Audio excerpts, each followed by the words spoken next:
1943년 2월 1일 10시 58분 1등 중위 켄드릭 로버트슨 브래그는 튀니지 상공 14,000피트에서 자신의 B-17 플라잉 포트리스 조종석에 서 있었습니다. 그는 시속 300마일로 다가오는 메서슈미트 베프 109 전투기를 보고 있었습니다. 그는 24살의 듀크 대학교 미식축구 선수였습니다. 이미 15번의 전투 임무를 수행했습니다. 독일 전투기는 회피 기동을 하고 있었습니다. 조종사는 이미 기관총 사격을 맞은 상태였습니다. 그러나 메서슈미트 109는 물러나지 않았습니다. 그것은 초당 440피트의 속도로 편대를 뚫고 올 아메리칸의 꼬리 부분으로 곧장 돌진하고 있었습니다. 브래그에게는 충돌까지 3초 정도 남았습니다. 전투기는 화물 열차의 힘으로 올 아메리칸의 후방 동체에 부딪혔습니다. 금속이 비명을 질렀습니다. 전체 꼬리 부분이 마치 실에 매달린 것처럼 옆으로 채찍질하듯 흔들렸습니다. 브래그는 폭격기가 갑자기 흔들리고 조종 케이블이 끊어지면서 기수가 치솟는 것을 느꼈습니다. 그의 부조종사인 2등 중위 가프리 앵겔은 조종관을 잡았습니다. 그는 알루미늄이 찢어지는 비명 소리 때문에 브래그가 들을 수 없는 무언가를 외쳤습니다. 꼬리 부분에서 하사 샘사 폴러스는 총 위치에 갇혔습니다. 그의 발밑에는 바닥이 없었고 14,000피트 아래에는 탁 트인 하늘과 사막뿐이었습니다. B-17은 즉시 두 동강 났어야 했습니다. 모든 구조공학자들이 그렇게 말할 것입니다. 동체는 거의 완전히 잘려나갔습니다. 몇 개의 세로 구조물과 좁은 알루미늄 외피 조각만이 16피트의 꼬리 부분을 폭격기의 나머지 부분에 붙들고 있었습니다. 왼쪽 수평 안정판은 사라졌습니다. 깔끔하게 찢겨 나갔습니다. 오른쪽 안정판은 케이블에 매달려 흔들거렸습니다. 전체 꼬리 부분은 깃발처럼 기류 속에서 흔들렸습니다. 단 하나의 승강타 케이블을 제외하고 모든 비행 조종 장치가 절단되었습니다. 브래그는 그와 봉어지 사이에 300마일의 적진을 두고 있었습니다. 그리고 그의 폭격기는 두 동강 난체로 비행하고 있었습니다. 실패할 수 없는 임무 1943년 2월 1일 알제리의 비스크라 비행장 5시 30분 97 폭격 비행단은 튀니지 항구를 공격하라는 명령을 받았습니다. 목표는 롬멜의 아프리카 군단을 지원하는 독일 보급선과 항만 시설이었습니다. 아프리카 군단은 두 방향에서 압박을 받고 있었습니다. 영국 8군이 동쪽에서 밀어붙였습니다. 미국과 영국군은 서쪽에서 압력을 가했습니다. 튀니지와 비제르테는 북아프리카에서 추축군의 마지막 항구였습니다. 이 보급선을 끊으면 롬멜의 군대는 굶주리게 됩니다. 로버트 콜터 소련기 선두를 맡을 것이었습니다. 총 12대의 B-17 폭격기가 출격합니다. 340 폭격 비행대대와 414 폭격 비행대대였습니다. 올 아메리칸은 예비기였습니다. 브래그 중위의 정규 편대 자리는 이미 채워진 상태였습니다. 그러나 한 폭격기가 사전 비행 점검에서 엔진 문제를 일으켰습니다. 브래그가 호출을 받았습니다. 그는 윙맨 위치에서 비행하라는 지시를 받았습니다. 콜터 소령의 오른쪽 날개에 합류하라는 명령이었습니다. 브래그는 고개를 끄덕였습니다. 그는 예, 알겠습니다 라고 답했습니다. 윙맨 위치는 밀집 편대 비행을 의미했습니다. 선두 폭격기의 리벳을 볼 수 있을 정도로 가까이 비행했습니다. 한 대가 피격당하면 파편이 자신에게도 맞을 수 있을 만큼 가까웠습니다. 97 폭격 비행단은 11월부터 북아프리카에 주둔했습니다. 그들은 토치 작전을 위해 영국에서 알제리로 비행했습니다. 차갑고 습한 영국 비행장은 먼지와 더위 그리고 독일 전투기로 바뀌었습니다. 튀니지의 루프트바페는 사나웠습니다. 야크트게 슈바디어 53 피크 아스 비행대대였습니다. 동부 전선에서 살아남은 전투 경험이 풍부한 메서슈미트 109 조종사들이었습니다. 이것은 훈련 비행이 아니었습니다. 그들은 살인마들이었습니다. 1월은 잔혹했습니다. 임무당 B-17 손실률은 11%에 달했습니다. 9대 중 1대의 폭격기가 돌아오지 못했습니다. 계산해보면 알 수 있었습니다.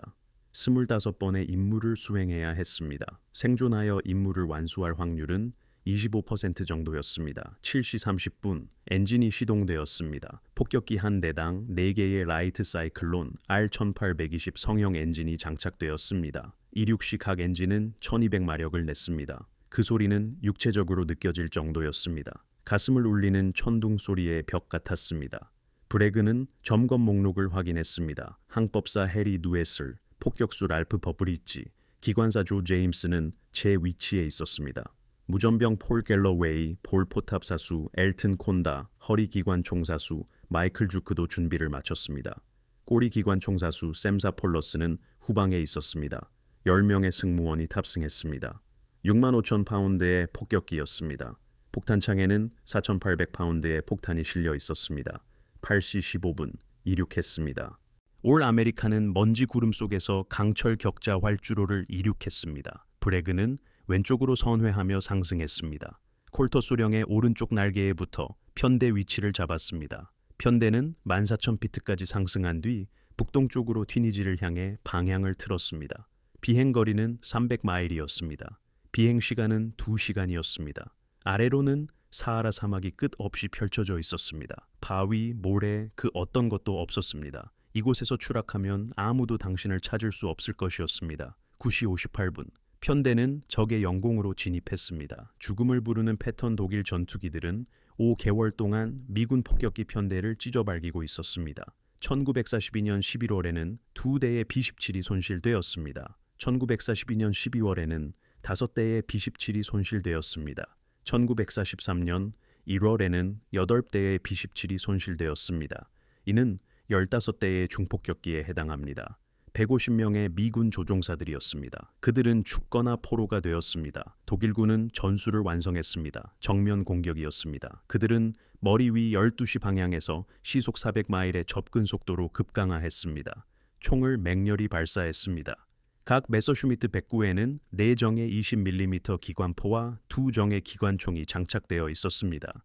B-17의 조종석에 집중사격을 가했습니다. 조종사를 죽이면 폭격기는 추락했습니다. B-17의 전방총은 그 화력을 따라갈 수 없었습니다. 기수에는 단 한 정의 59경 기관총만 있었습니다. 턱포탑이 있다면 아마 2정의 기관총이 있었을 것입니다.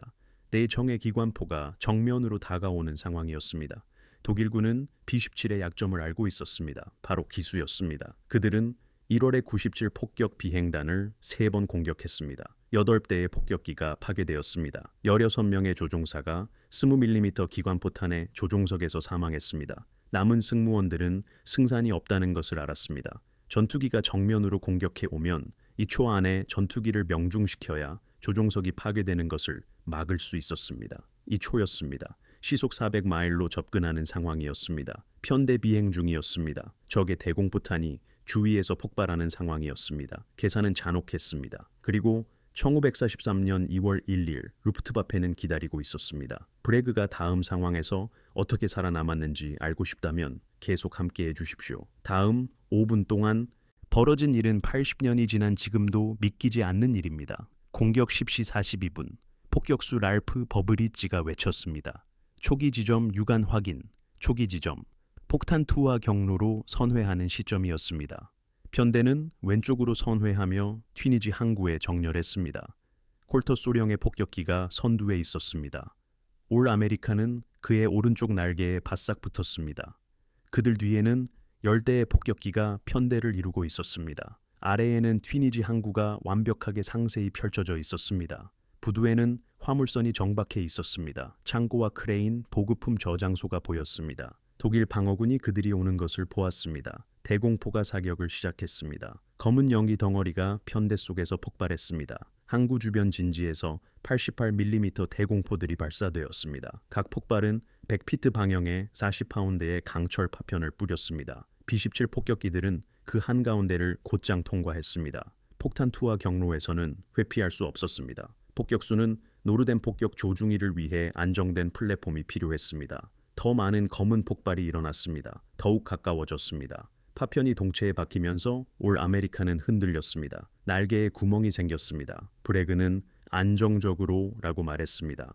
10시 50분 랄프 버브리치가 폭탄 투하 버튼을 눌렀습니다. 그는 폭탄 투하라고 외쳤습니다. 4,800파운드의 고폭탄이 부두를 향해 떨어졌습니다. 올 아메리카는 갑자기 가벼워지며 위로 솟구쳤습니다. 편대는 오른쪽으로 선회하며 봉어지로 돌아가기 시작했습니다. 바로 그때 전투기들이 공격했습니다. 그들은 머리 위 12시 방향에서 왔습니다. 8대의 메서슈미트 109들이 편대를 뚫고 급강하했습니다. 총이 발사되었습니다. 주황색과 흰색의 예광탄이 궤적을 그리며 뻗어나갔습니다.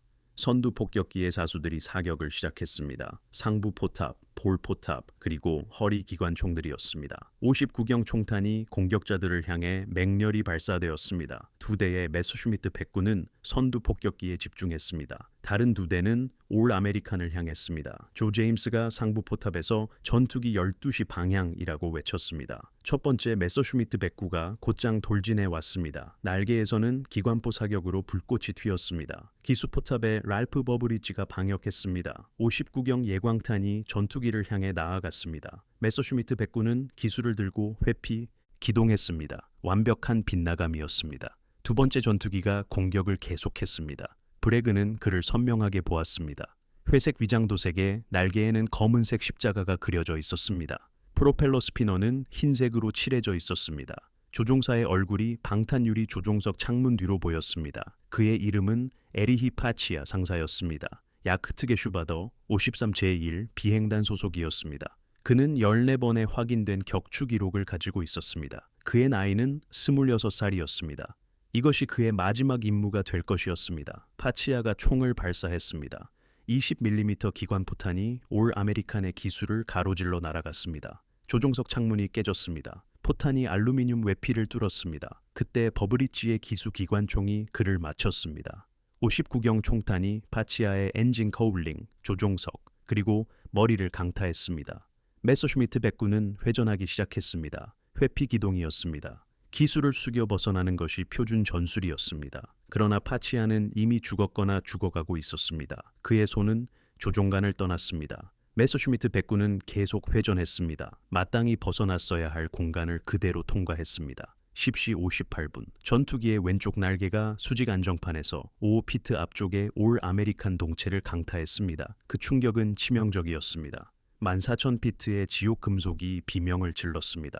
메서슈미트 109의 날개가 나무를 톱날로 자르듯이 올 아메리칸의 동체를 비스듬히 갈랐습니다. 그 상처는 길이가 16피트였습니다. 가장 넓은 부분은 4피트였습니다. 절단면은 상부총 포탑 위치까지 이어졌습니다. 알루미늄은 들쭉날쭉한 조각들로 벗겨졌습니다. 구조용 격벽들은 부러졌습니다. 전체 왼쪽 수평 안정판이 즉시 찢겨 나갔습니다.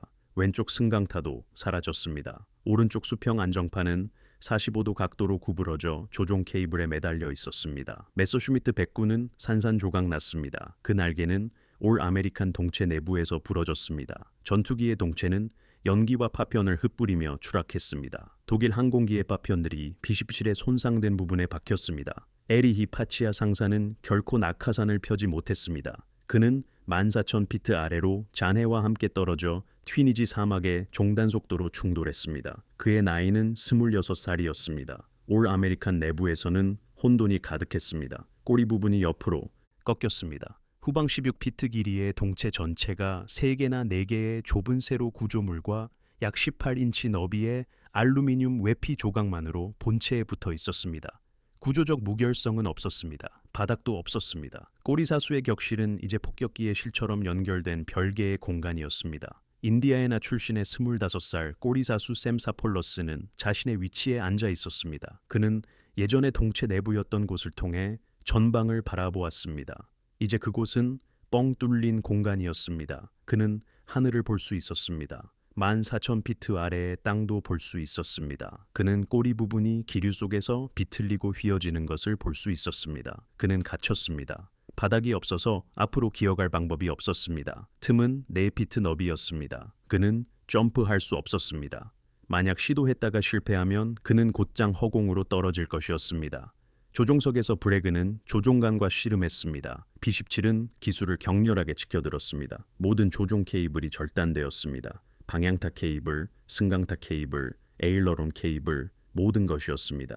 오른쪽 승강타에 여전히 연결된 단 하나의 승강타 케이블만 제외하고 말입니다. 그 케이블이 그에게 최소한의 피치 조종력을 주었습니다. 그게 전부였습니다. 방향타는 없었습니다. 수직 안정판은 여전히 붙어 있었지만 손상되었습니다. 뒤틀려 있었습니다. 한쪽에서 항력을 발생시키고 있었습니다. 트림탭은 작동하지 않았습니다. 그는 폭격기의 수평을 유지하려고 했지만 폭격기는 상승하려 했습니다. 브레그와 엥겔은 둘 다 조종관을 앞으로 밀었습니다. 그들의 합쳐진 힘으로도 기수를 겨우 아래로 유지할 수 있었습니다. 엥겔은 트림이 반응하지 않습니다. 라고 외쳤습니다. 브레그는 알고 있습니다. 라고 답했습니다. 폭격기는 오른쪽으로 요동쳤습니다. 그 다음 왼쪽으로 요동쳤습니다. 꼬리 부분은 마치 시계추처럼 흔들렸습니다. 진동할 때마다 꼬리 부분을 지탱하는 세로 구조물들이 휘었습니다. 흔들릴 때마다 금속 피로가 쌓였습니다. 몇 번의 진동 후에 그것들이 부러질까요? 인터콤이 지직거렸습니다. 꼬리 사수가 뒤에 갇혔습니다. 라는 소리가 들렸습니다. 허리 기관총 사수 마이클 주크와 무전병 폴 갤러웨이는 동체가 있었던 자리에 생긴 거대한 구멍을 응시했습니다. 시속 200마일의 바람이 그 틈새로 맹렬히 불어왔습니다. 14,000피트 상공의 온도는 영하 20화씨도였습니다. 체감 온도는 잔혹했습니다. 꼬리 부분은 기류 속에서 비틀렸습니다. 사폴러스는 내던져지지 않기 위해 총을 붙잡았습니다. 브레그가 인터콤 스위치를 눌렀습니다. 그는 모든 대원에게 보고하고 부상자가 있는지 물었습니다. 볼포탑, 이상 없습니다. 허리 기관총, 이상 없습니다. 무전병, 이상 없습니다. 꼬리, 이상 없지만 갇혔습니다. 기수, 이상 없습니다. 상부 포탑, 이상 없습니다. 부상자는 없었습니다. 불가능했지만 사실이었습니다. 브레그는 부조종사를 바라보았습니다. 그는 우리가 날고 있다니 어떻게 된 일이지? 라고 물었습니다. 엥겔은 고개를 저었습니다. 그는 우리는 날고 있어서는 안 됩니다. 라고 답했습니다. 그러나 그들은 날고 있었습니다. 4개의 엔진은 여전히 작동 중이었습니다. 날개는 온전했습니다. 동체는 부서졌지만 꼬리는 아직 분리되지 않았습니다. 아직은 말입니다. 브레그는 결심했습니다. 그는 우리는 집으로 돌아갈 것입니다. 라고 말했습니다. 불가능한 선택 편대는 멀어져 가고 있었습니다. 콜터 소령의 폭격기와 나머지 비행단은 시속 200마일로 계속 나아갔습니다. 올 아메리카는 시속 150마일을 겨우 유지할 수 있었습니다. 브레그는 따라갈 수 없었습니다. 편대는 시야에서 사라졌습니다. 그들은 혼자 남겨졌습니다. 손상된 폭격기입니다. 적진 상공에 홀로 있습니다. 집에서 300마일 떨어진 곳입니다. 표준 교리에서는 탈출을 지시했습니다. 고도가 충분할 때 승무원들을 비행기 밖으로 내보내야 했습니다. 폭격기는 사막에 추락하도록 두어야 했습니다. 그리고 아군 전선까지 걸어가야 했습니다. 그것은 사막에서 50마일 아니면 100마일 정도였을 것입니다. 독일군 순찰대가 그들을 추격하는 상황에서 말입니다. 비랭는 상황을 평가했습니다. 엔진 4개는 모두 정상적으로 작동하고 있었습니다. 날개는 온전했습니다. 약간의 파편 구멍이 있었지만 구조적 손상은 없었습니다. 조종 장치는 승강타 케이블 하나뿐이었습니다. 그것이 전부였습니다. 기체는 거의 완전히 부서져 있었습니다. 꼬리 부분은 원래 구조의 약 5% 정도만 연결되어 있었습니다. 만약 꼬리 부분이 분리된다면 폭격기는 즉시 기수가 아래로 향하며 회복 불가능한 급강에 들어갈 것이었습니다. 모두가 죽게 될 것입니다. 만약 탈출을 시도한다면 꼬리에 있던 사르포룬은 갇히게 됩니다. 바닥이 없으면 앞으로 나아갈 수 없었습니다. 그들은 그를 남겨두어야만 했습니다. 폭격기가 그와 함께 추락하도록 말입니다. 비랑는 누구도 남겨두지 않을 작정이었습니다. 그는 내부 통신 장치를 켰습니다. 그는 그들이 폭격기를 집으로 데려갈 것이라고 말했습니다. 그는 즈욱과 갈로와에게 꼬리 부분을 안정시켜야 한다고 지시했습니다. 그들이 찾을 수 있는 모든 것을 사용하라고 했습니다.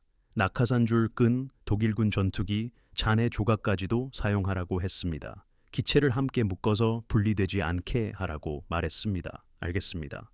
즈욱과 갈로웨이는 틈새로 이동했습니다. 바람이 그들을 강타했습니다. 그들은 격벽에 몸을 지탱하며 작업하기 시작했습니다. 메서슈미트 109 전투기의 날개가 잔해에 박혀 있었습니다. 그들은 독일 알루미늄 조각들을 끌어내어 처진 기체 측면을 지지하는 데 사용했습니다.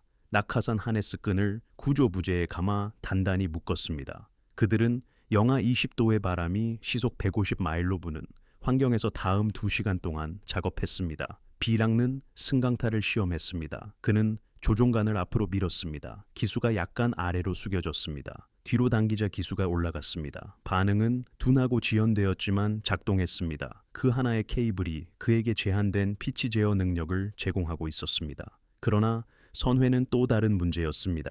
방향타 제어 없이는 선회를 조종할 수 없었습니다. 기체를 기울이면 폭격기는 통제 불능으로 요잉하게 될 것입니다.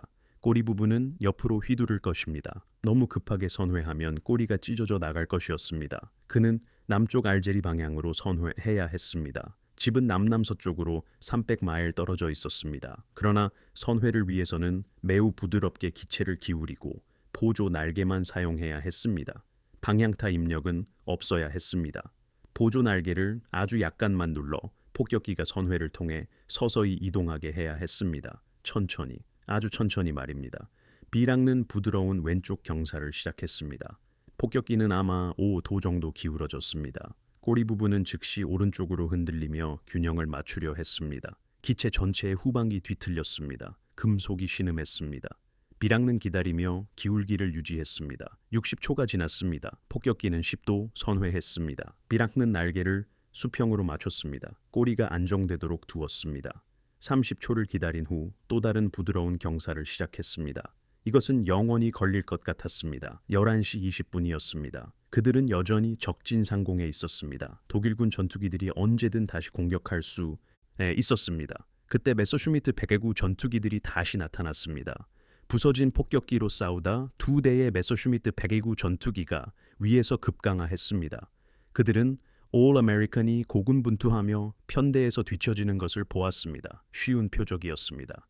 살포룬는 꼬리 부분에서 전투기가 6시 방향 고각에 있다고 외쳤습니다. 그는 자신의 2중 59경 기관총을 그들을 향해 돌렸습니다. 그리고 발사했습니다. 총의 반동으로 꼬리 전체가 옆으로 밀렸습니다. 폭격기는 오른쪽으로 요잉했습니다. 비락는 조종장치와 씨름했습니다. 비락는 꼬리 부분에 짧게만 발사하라고 명령했습니다. 그는 전체 비행기가 움직이고 있다고 말했습니다. 알겠습니다. 살포룬는 1초씩 짧게 발사했습니다. 독일군 전투기들은 나뉘어 올 아메리칸을 다른 각도에서 공격했습니다. 하나는 7시 방향에서, 다른 하나는 5시 방향에서 왔습니다. 살포룬는 7시 방향 전투기를 교전했습니다. 짧은 사격이 이어졌습니다. 예광탄이 뿜어져 나왔습니다. 메서슈미트 109는 기술을 들고 이탈했습니다. 5시 방향 전투기가 접근했습니다. 볼터렛 사수 엘턴 콘다는 포탑을 회전시켜 목표물을 조준하고 발사했습니다. 전투기는 방향을 틀어 멀어졌습니다. 2대의 메서슈미트 109 전투기는 주위를 돌며 상황을 평가했습니다. 그들은 손상 상태를 볼 수 있었습니다. 꼬리 부분은 신락같이 매달려 있었습니다. 그러나 그들은 폭격기의 기관총이 여전히 작동 중이라는 것도 알 수 있었습니다. 그리고 올 아메리칸의 사수들은 훌륭했습니다. 독일군들은 한 번 더 공격했습니다. 살포루사 촌다는 동시에 발사했습니다. 예광탄이 하나의 메서슈미트 109에 집중되었습니다. 그 전투기는 급하게 기술을 들고 굴러 멀어져 다시 돌아오지 않았습니다.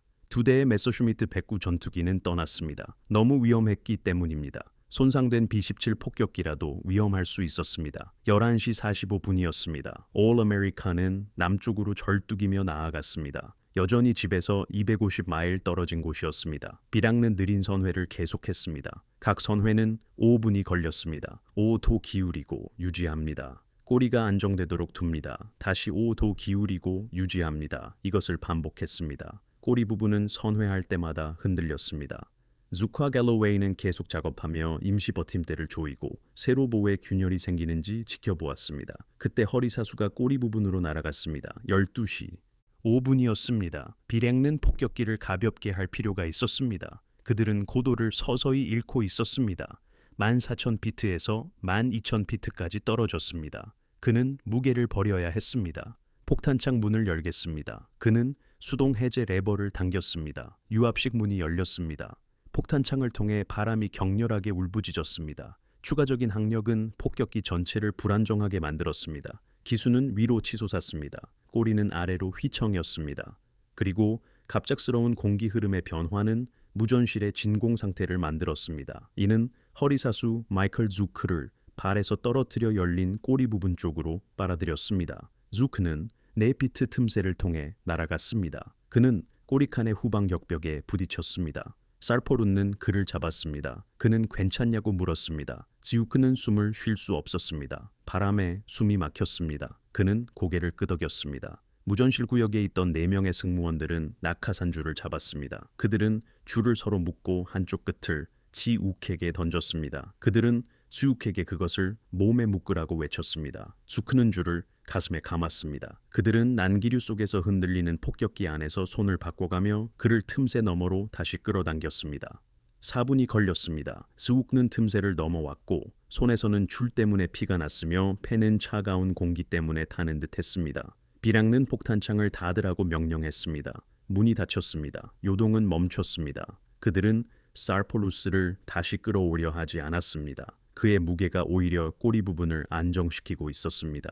만약 그를 앞으로 당긴다면 꼬리는 더 가벼워져 떨어져 나갈 가능성이 커질 것입니다. 사르포루는 다음 1시간 20분 동안 꼬리 부분에 머물렀습니다. 홀로 갇힌 채였습니다. 그곳은 바람이 불 때마다 휘어지고 신음하는 3개의 좁은 금속 조각으로 폭격기의 나머지 부분에 연결된 공간이었습니다. 12시 45분이었습니다. 집에서 150마일 떨어진 곳이었습니다. 폭격기는 10,000피트까지 고도가 떨어져 있었습니다. 비락는 고도를 유지할 수 없었습니다. 손상된 꼬리 부분은 엄청난 항력을 만들고 있었습니다. 엔진은 정상적인 동력을 내고 있었지만 그것을 극복할 수 없었습니다. 8,000피트, 6,000피트.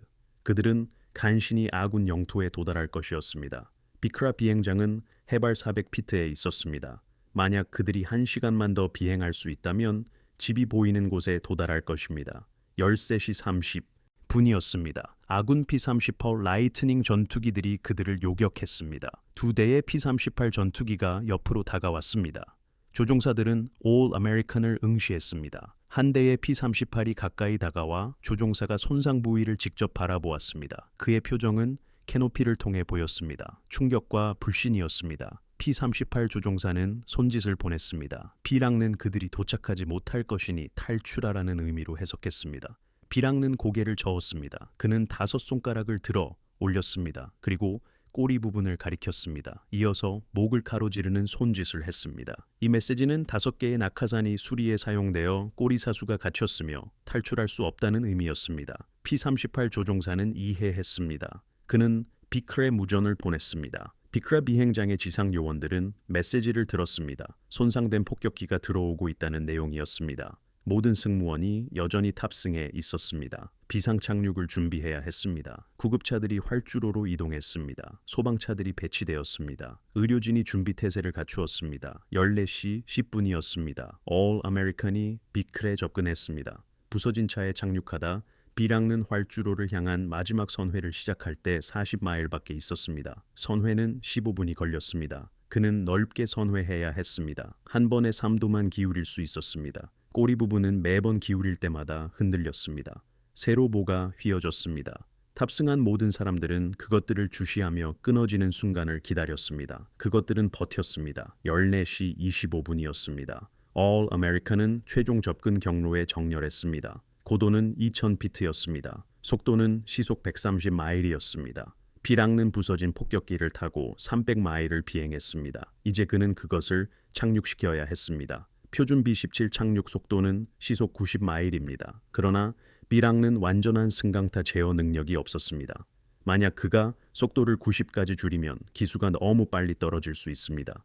그는 하나의 승강타 케이블로는 이를 막을 수 없었을 것입니다. 그는 속도를 130으로 유지했습니다. 뜨거운 착륙이었습니다. 그는 착륙 장치를 내렸습니다. 3개의 녹색 등이 켜졌습니다. 착륙 장치는 내려져 잠겼습니다. 적어도 그것은 작동했습니다. 다음은 플랩이었습니다. 그는 플랩을 부분적으로 확장했습니다. 더 많은 항력이 발생했습니다. 기수가 위로 치솟으려 했습니다. 그는 조종관을 앞으로 밀었습니다. 승강타 케이블이 긴장했습니다. 그는 그것을 붙들었습니다. 활주로가 앞에 나타났습니다. 사막 모래 위에 깔린 강철 만기였습니다. 길이는 5,000피트였습니다. 고도는 500피트였습니다. 비락는 조종실 문을 통해 뒤를 돌아보았습니다. 그는 기체를 통해 꼬리 부분까지 볼 수 있었습니다. 사르포루는 여전히 그곳에 남아 지켜보고 있었습니다. 고도는 200피트였습니다. 속도가 줄어들면서 꼬리 부분은 더욱 격렬하게 흔들렸습니다. 속도가 느려질수록 공기역학적 안정성은 감소했습니다. 꼬리는 넓은 홀을 그리며 진동했습니다. 고도는 100피트였습니다. 비락는 3개의 빨간색 조명탄을 발사했습니다. 비상 착륙 신호였습니다. 활주로를 비우라는 신호였습니다. 50피트. 주 착륙 장치가 지면에 닿았습니다. 폭격기는 활주로를 굴러갔습니다. 비락는 스로틀을 잘랐습니다. 4개의 엔진 모두 회전을 멈췄습니다. 기수가 떨어졌습니다. 노즈 기어가 강하게 부딪혔습니다. 폭격기 전체가 튕겨 올랐다가 다시 내려왔습니다. 그들은 2000피트를 굴러갔습니다. All American은 활주로 중간에서 멈췄습니다. 14시 28분이었습니다. 1943년 2월 1일 그들은 집에 도착했습니다. 구급차들이 그들을 향해 달려왔습니다. 소방차들이 대기하고 있었습니다. 지상요원들이 폭격기에 가장 먼저 도착했습니다. 그들은 손상된 부분을 응시했습니다. 신락같이 매달린 꼬리 부분을 보았습니다. 기체에 생긴 16피트의 틈새도 보았습니다. 한 명의 지상정비반장은 고개를 흔들며 그 비행기가 존재해서는 안 되는 것이라고 말했습니다. 승무원들은 기체의 구멍을 통해 나왔습니다. 브레이크, 앵겔, 누에슬, 버브리지, 제임스, 갤러웨이, 콘다, 죽는 활주로로 내려왔습니다. 꼬리에 있던 사르포루는 같은 방식으로 나올 수 없었습니다. 바닥이 없었기 때문입니다. 지상 요원들이 사다리를 가져와 꼬리 부분의 외부 출입문에 기대어 놓았습니다. 사르포루는 사다리를 타고 내려왔습니다. 의료진이 그들에게 다가왔습니다. 그들은 부상자가 있는지 물었습니다. 없습니다. 누구든 치료가 필요한지 물었습니다. 없습니다. 구급차 승무원들은 손을 흔들어 철수했습니다. 필요 없었습니다. 10명의 사람들은 반으로 부서진 폭격기를 타고 300마일을 비행했습니다. 그들은 적 전투기들을 물리쳤습니다. 그들은 안전하게 착륙했습니다. 그리고 아무도 상처 하나 입지 않았습니다. 지상정비반장은 All American 주위를 걸으며 손상된 부분을 살펴보았습니다. 그는 꼬리 부분에 도달하여 그것을 제자리에 고정하고 있던 세로보 중 하나에 손을 얹었습니다. 얇은 알루미늄이었습니다. 폭이 약 2인치 정도였습니다. 3개가 있었습니다. 그것이 2000파운드의 꼬리 구조를 3만 파운드의 폭격기에 2시간 반 동안 붙들고 있었던 전부였습니다. 그는 세로보를 부드럽게 눌렀습니다. 꼬리 부분 전체가 금속성 충돌음을 내며 땅에 무너져 내렸습니다. 그 구조는 딱 충분히 오래 버텼습니다.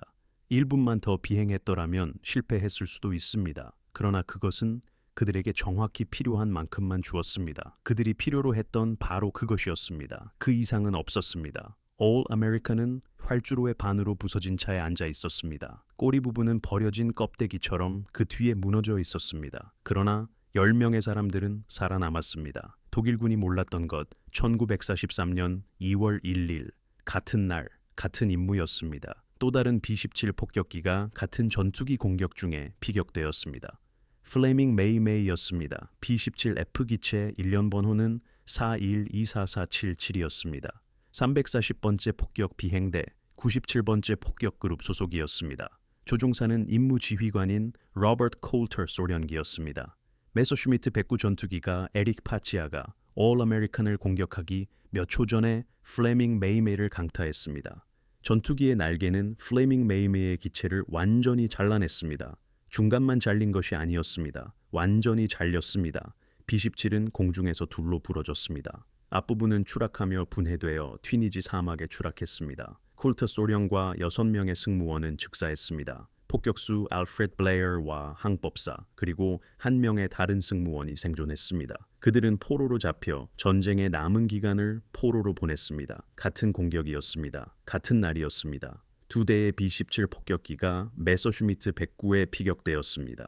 한 대는 완전히 부서졌습니다. 7명의 사람이 사망했습니다. 다른 한 대는 함께 버텼습니다. 10명의 사람이 살아남았습니다. 차이는 인치에 불과했습니다. 말 그대로 몇 인치 안 되는 알루미늄과 충격 각도의 차이였습니다. 파치아의 메서슈미트. 베가홉은 플레밍 메이메를 공격했던 전투기와는 약간 다른 각도로 올 아메리칸을 강타했습니다. 파치아의 날개는 동체 양쪽을 완전히 가르지 않았습니다. 한쪽 면이 부분적으로 손상된 차에 대각선으로 잘려나갔습니다. 그 3개의 세로, 들보와 알루미늄 외피 한 조각은 여전히 연결되어 있었습니다. 금속 조각 3개였습니다. 너비는 2인치였습니다. 그것이 10명의 생명을 구했습니다. 독일 정보부는 꼬리가 거의 잘린 채 귀환한 B-17 폭격기에 대해 들었습니다. 그들은 그것을 믿지 않았습니다. 그들의 작전 후 보고서는 폭격기가 추락했을 것이라고 밝혔습니다. 이 이야기는 연합군의 선전이라고 생각했습니다. 그러고 나서 그들은 사진들을 보게 되었습니다. 전쟁에 미친 영향 올 아메리칸 사건은 B-17 폭격기 작전에 즉각적인 영향을 미쳤습니다. 보잉의 엔지니어링 팀은 손상 부위를 연구했습니다. 그들은 폭격기가 어떻게 생존했는지 이해하고 싶었습니다. 구조 분석 결과 B-17 폭격기의 중복 하중 경로와 강력한 날개 구조가 발견되었습니다. 이것은 치명적인 파괴 없이 동체의 부분적 손상을 견딜 수 있게 했습니다. 보잉은 폭격기를 개조했습니다. 특정 동체 부분을 강화했습니다. 중복 제어 케이블, 라우팅을 추가했습니다. 구조 연결부를 개선했습니다. 거대한 변화는 아니었습니다. B-17 폭격기는 이미 잘 설계되어 있었습니다. 하지만 올 아메리칸의 생존을 바탕으로 한 작은 개선들이었습니다. 심리적 영향은 훨씬 더 컸습니다. 1943년 2월은 북아프리카의 미국 폭격기 승무원들에게 잔혹한 달이었습니다. 손실이 컸습니다. 독일 전투기들은 효과적이었습니다. 사기는 한계에 달했습니다. 그때 올 아메리칸은 꼬리가 매달린 채 착륙했습니다. 불가능해 보였습니다. 하지만 실제 상황이었습니다. 그 사진들은 북아프리카의 모든 폭격기 비행대대에 퍼져나갔습니다. B-17 폭격기는 거의 모든 것을 견딜 수 있다는 소문이 돌았습니다. 승무원들의 자신감이 커졌습니다. 이것은 무모함이 아니었습니다. 단지 요새 폭격기가 다른 항공기를 파괴할 정도의 손상을 입어도 귀환할 수 있다는 지식이었습니다. 그것은 중요했습니다. 독일군의 대공포와 전투기 공격에 맞설 때 항공기가 고통을 흡수하고 생존할 수 있다는 지식은 모든 결정에 영향을 미칩니다. 올 아메리칸의 생존은 증거가 되었습니다. B-17 플라잉 포트리스는 그날 자신의 별명을 얻었습니다. 브래그의 전쟁 켄드릭 브래그 중위는 계속해서 전투 임무를 수행했습니다. 그는 1943년 5월에 25번째 임무를 완수했습니다. 그는 대위로 진급했습니다. 1943년 2월 첫 번째 임무로 수운 비행 십자장을 받았습니다. 표창 내용에는 적진 상공 비행 중 특별한 공로를 세웠다고 기록되어 있습니다. 브래그 대위는 심각한 항공기 손상에도 불구하고 승무원들을 기지로 안전하게 귀환시키는 데 탁월한 기술과 용기를 보여주었습니다. 브래그는 미국으로 재배치되어 교관 조종사가 되었습니다. 그는 1943년과 1944년 내내 여러 기지에서 새로운 B-17 승무원들을 훈련시켰습니다. 그는 결국 중령으로 진급했습니다. 그는 전쟁에서 살아남았습니다. 전역 후 브래그는 조지아주 서베너로 돌아왔습니다. 그는 보험업계에서 일했습니다. 결혼했습니다. 가정을 꾸렸습니다. 그는 전쟁에 대해 대중에게 거의 이야기하지 않았습니다. 1943년 2월 첫째 날에 대해 질문받았을 때 그는 이렇게 말했습니다. 우리는 훌륭한 비행기와 훌륭한 승무원들이 있었습니다. 우리는 훈련받은 대로 행동했습니다. 켄드릭 로버트슨 브래그는 1999년 10월 13일에 서베너에서 81살의 나이로 사망했습니다. 그는 서베너의 그리니치 묘지에 묻혔습니다. 그의 북에는 수운 비행 십자장이 언급되어 있었습니다. 듀크 대학교 미식축구도 언급되었습니다. 보험 분야에서 30년 동안 일한 것도 언급되었습니다. 하지만 그는 고장난 폭격기를 적진을 가로질러 300마일이나 비행했다는 내용은 없었습니다. 용기와 한 가닥에 작동하는 승강타 케이블로 10명의 생명을 구했다는 이야기도 마찬가지였습니다. 그 이야기는 그의 승무원들의 기억 속에만 살아 있었습니다. 꼬리 부분이 신락같이 매달린 차에 귀환하는 올 아메리칸의 유명한 사진 속에서도 살아 있었습니다. 나머지 승무원들 항해사 해리 뉴스틀은 임무를 완수했습니다. 민간인으로 돌아가 회계사로 일했습니다. 그는 1991년에 74살의 나이로 사망했습니다. 폭격수 랄프 버브리치는 에리히 파치아를 격추시킨 인물이었습니다. 그는 임무를 완수했습니다. 2012년 92살의 나이에 버브리치는 해당 임무에 대한 잘못된 통념을 바로잡는 인터뷰를 했습니다. 그는 항공기를 고정하기 위해 낙하산을 희생하지 않았다고 확인했습니다. 모든 승무원이 낙하산을 착용했습니다. 꼬리 부분은 끈이 아닌 금속으로 연결되어 있었습니다. 충돌 후에도 폭격을 계속하지 않았습니다. 그들은 이미 폭탄을 투하했습니다. 버브리치는 2013년 2월 3일에 92살의 나이로 사망했습니다. 그는 그 임무의 70번째 기념일을 본 마지막 승무원이었습니다. 엔지니어 조 제임스는 임무를 완수했습니다. 미국으로 돌아갔습니다. 그는 1993년에 79살의 나이로 사망했습니다. 무선통신사 폴 갤러웨이는 동체 수리를 돕는 데 기여했습니다. 그는 임무를 완수했습니다. 2011년에 94살의 나이로 사망했습니다. 볼터레사수 엘튼 콘다는 브래그에게 이 망할 비행기를 조종할 수 있느냐고 물었던 보조사수였습니다. 그는 임무를 완수했습니다. 2006년에 85살의 나이로 사망했습니다. 허리사수 마이클 주크는 꼬리 부분으로 날아갔던 사람이었습니다. 그는 임무를 완수했습니다. 2002년에 84살의 나이로 사망했습니다. 꼬리사수 샘 사르폴러스는 꼬리 부분에 갇혀 2시간 반을 보냈습니다. 그는 적진상공 14,000피트에서 폭격기의 3개의 금속 조각으로 연결된 공간에 탑승했습니다. 그리고 300마일을 날아 집으로 돌아왔습니다. 사르폴러스는 살아남았습니다. 그는 다른 임무에서 얻은 총알 파편을 평생 척추에 지니고 살았습니다. 그것은 만성적인 고통을 유발했습니다. 그는 결코 불평하지 않았습니다. 1988년 2월 10일에 이른 살의 나이로 사망했습니다. 부조종사 가프리 엥겔은 임무를 완수했습니다. 민간인으로 돌아갔습니다. 그는 2007년 5월 3일에 92살의 나이로 사망했습니다. 10명의 남자, 10명의 생존자. 그들 모두는 전쟁을 통해 살아남았습니다. 유럽 상공 B-17 승무원의 평균 수명은 15번의 임무였습니다. 그런 분쟁 속에서 그날 올 아메리칸의 10명의 승무원 모두 임무를 완수하고 귀환했습니다.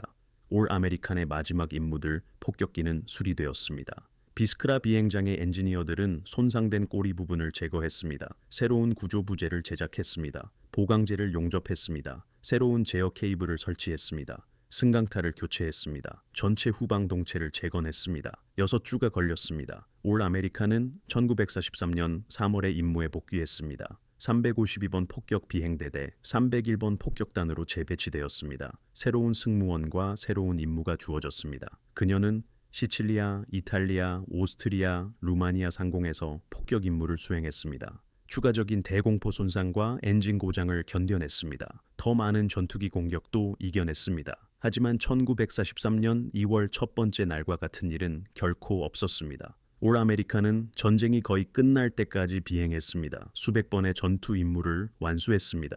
최종 배치지는 이탈리아 루체라 비행장이었습니다.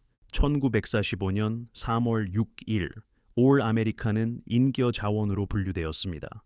기체에 너무 많은 비행 시간이 누적되었습니다. 또한 너무 많은 손상이 축적되었습니다. 이제 은퇴할 때였습니다. 그녀를 미국으로 다시 보내는 대신 육군 항공대는 이탈리아에서 그녀를 해체했습니다. 고철로 분해되었습니다. 1년 번호 41 244 연격은 공식적으로 현역 재고에서 제거되었습니다. 1943년 2월 첫째 날에 부서지기를 거부했던 폭격기는 1945년 3월 6일에 의도적으로 해체되었습니다. 오늘날 박물관에 올 아메리칸의 어떤 조각도 존재하지 않습니다. 엔진도 없었습니다. 프로펠러도 없었습니다. 동체 부분도 없었습니다. 그녀는 고철로 완전히 파괴되었습니다.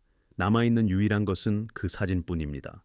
한 세대를 정의한 사진 꼬리 부분이 거의 잘린 채 비행하는 올 아메리칸의 그 이미지는 제2차 세계대전에서 가장 유명한 사진 중 하나가 되었습니다. 그 사진은 라이프 매거진에 실렸습니다. 스타즈 앤 스트라이프스에도 실렸습니다. 미국 전역의 신문에도 등장했습니다. 이 이미지는 전쟁 채권 캠페인에 사용되었습니다. 모병 포스터에도 등장했습니다. 뉴스 영화에서도 볼 수 있었습니다. 그 사진은 414번 폭격 비행대대의 공식 엠블럼에 영감을 주었습니다. 꼬리 부분 위에서 기도하는 강아지 모습이었습니다. 미 공군 414번 원정 정찰 비행대대인 현대의 비행대대도 오늘날 그 엠블럼을 여전히 사용합니다. 이 이미지는 해롤드 아담슨과 지미 맥휴가 만든 1943년 노래와도 연결되었습니다. 그 노래는 날개와 기도로 돌아오네였습니다. 그 노래는 히트했습니다. 미국인들은 이 노래가 올 아메리칸에 대해 쓰였다고 믿었습니다. 하지만 그렇지 않았습니다. 그 노래는 사실 다른 97번 폭격단의 B-17 폭격기인 썬더버드에 대해 쓰였습니다. 하지만 그 연관성은 굳어졌습니다. 날개와 기도로 돌아오네는 올 아메리칸의 비공식 주제가가 되었습니다. 오늘날 그 사진은 오하이오주 데이턴에 있는 국립 미 공군 박물관에 전시되어 있습니다. 제2차 세계대전 갤러리에 있습니다. 방문객들은 멈춰 섭니다. 이미지를 응시합니다. 어떻게 저 폭격기가 공중에 머물렀는지 이해하려고 노력합니다. 박물관 명판에는 보잉 B-17F 올 아메리칸 3호라고 적혀 있습니다. 1943년 2월 1일 적 전투기와의 충돌로 인한 것이라고 설명되어 있습니다. 승무원들은 모두 생존했습니다. 열세 단어입니다. 일어난 일을 모두 담기에는 충분하지 않습니다. 하지만 어쩌면 그것이 적절할지도 모릅니다. 10명의 남자들이 거의 반으로 부서진 폭격기를 타고 300마일을 비행한 것을 말로 설명할 수는 없기 때문입니다. 당신은 그저 사진을 보고 그것을 받아들여야 합니다. 이 이야기가 중요한 이유, 1943년 2월 첫째 날은 97번 폭격단에게 힘든 날이었습니다. 로버트 쿨터 소령이 사망했습니다. 플레밍 메이메에 탑승한 6명의 승무원도 사망했습니다. 한 대의 폭격기는 파괴되었습니다. 하지만 올 아메리카는 귀환했습니다. 10명의 남자들이 살아남았습니다. 그것이 바로 중요한 이야기입니다. 공학도 전술도 아닌 바로 사람들입니다. 켄드릭 브래그는 샘 사르폴러스를 꼬리 부분에 버려두는 대신 고장난 폭격기를 몰고 귀환하기로 결정했습니다. 그 결정이 10명의 생명을 구했습니다. 마이클 주크와 폴 갤러웨이는 2시간 동안 얼어붙는 바람 속에서 낙하산 끈과 독일 항공기 조각으로 임시구조 수리를 했습니다. 그것이 꼬리 부분을 붙어있게 했습니다. 샘 사르폴러스는 언제라도 떨어져 나갈 수 있는 공간에 2시간 반 동안 홀로 앉아 있었습니다. 그는 결코 당황하지 않았습니다. 그것이 꼬리 부분을 안정적으로 유지했습니다. 갓프리 앵겔은 브래그와 함께 300마일을 비행하며 조종 장치를 잡았습니다. 그들은 둘 다 기술을 내리기 위해 사투를 벌였습니다. 그것이 그들이 수평 비행을 유지하게 했습니다. 전체 승무원은 불가능한 상황에서 자신의 임무를 수행했습니다. 그것이 그들이 살아남은 이유입니다. 공식 공군 역사에는 올 아메리칸이 구조적 손상, 기지 복귀로 기록되어 있습니다. 비행 일지에 적힌 3단어입니다. 하지만 그 3단어 뒤에는 모든 구조 엔지니어들이 절망적이라고 말했을 상황에서 포기하지 않은 10명의 남자들이 있습니다. 그것이 바로 진짜 이야기입니다. 폭격기가 아니라 바로 그 남자들입니다. 마지막 생각. 이 이야기가 저희에게 그랬던 것처럼 당신의 마음을 움직였다면 지금 바로 부탁 하나 들어주시겠습니까? 좋아요 버튼을 눌러주십시오. 좋아요 하나하나가 이 이야기를 더 많은 사람들에게 보여달라고 유튜브에 말해줍니다. 구독 버튼을 누르고 알림을 켜주십시오. 저희는 매일 먼지 쌓인 기록 보관소에서 잊혀진 이야기들을 찾아내고 있습니다. 폭격기 승무원, 전투기 조종사, 잠수함 승무원, 전쟁을 바꾼 병사들에 대한 이야기입니다. 생명을 구하고 포기하지 않았던 사람들의 이야기입니다. 진정한 사람들입니다. 진정한 영웅주의입니다. 지금 바로 댓글을 남겨주십시오. 어디서 시청하시는지 알려주십시오. 미국, 영국, 캐나다, 호주, 필리핀, 인도입니까? 저희 커뮤니티는 전 세계에 걸쳐 있습니다. 당신은 단순한 시청자가 아닙니다. 당신은 이 기억들을 살아있게 하는데 동참하고 있습니다. 당신의 위치를 알려주십시오. 가족 중에 복무했던 분이 있는지 알려주십시오. 그저 당신이 여기 있다는 것을 알려주십시오. 시청해주셔서 감사합니다. 켄 브래그 중위와 올 아메리칸의 10명의 용사들이 침묵 속에 사라지지 않도록 도와주셔서 감사합니다. 같은 날 사망한 로버트 쿨터 소령과 플레밍 메이메의 7명의 용사들도 기억되어야 합니다. 이 용사들은 모든 것을 바쳤습니다. 일부는 목숨을 바쳤습니다. 다른 이들은 매일 지옥을 날아다니며 젊은 시절을 바쳤습니다. 그들은 비행 일지에 적힌 3단어 이상의 것을 받을 자격이 있습니다. 당신은 그들이 마땅히 받아야 할 것을 얻도록 돕고 있습니다.